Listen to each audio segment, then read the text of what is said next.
Sur la base aérienne 125 d'Istres, les équipages de l'escadron de chasse 2-4 Lafayette et de l'escadron de ravitaillement en vol 291 Bretagne se préparent pour un long périple. Pour son dernier déploiement opérationnel, le Mirage de Mylène rejoint la base aérienne de N'Djamena.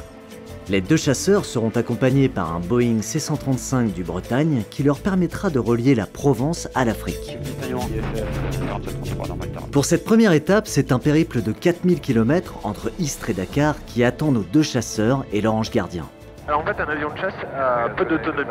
Ils ont environ à bord 6 tonnes de pétrole. Ils peuvent voler entre 1 et 2 heures de vol sans effectuer de mission de ravitaillement en vol.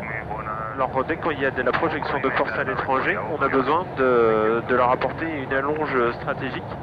C'est la mission qu'on fait aujourd'hui. Et bien pour convoyer les deux Mirages de Mylène sur le terrain de N'Djamena, on est obligé de se rajouter une étape sur le terrain de Dakar. Message de train, sortie anti-speed, 4 volet 50, panneau pressure, conditionnement off, check signal terminé. À Dakar, ce sont les mécaniciens qui rentrent en piste. Au programme, résolution des pannes de la journée et remise en configuration des avions pour le lendemain.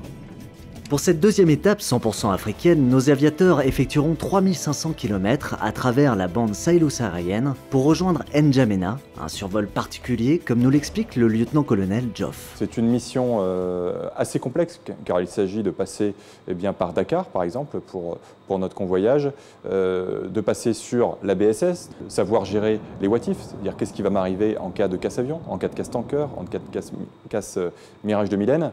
Voilà, beaucoup de points à aborder. Et bien sûr, une fois qu'on est au-dessus de la BSS, sur la partie Dakar-N'Djamena, les équipages sont armés et prêts à parer, bien sûr, à une éjection en milieu hostile. L'éjection, il n'en est pas question pour nos équipages qui s'apprêtent à reprendre la route du Tchad.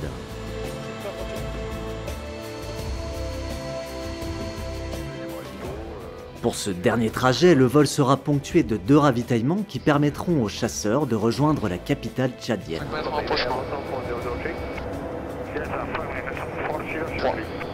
2,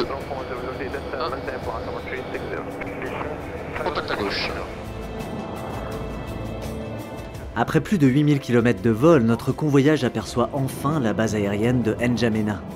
Tandis que le ravitailleur rentrera en France avec 2 Mirage 2000D, nos 2 Mirages de Mylène entameront leur dernière mission opérationnelle.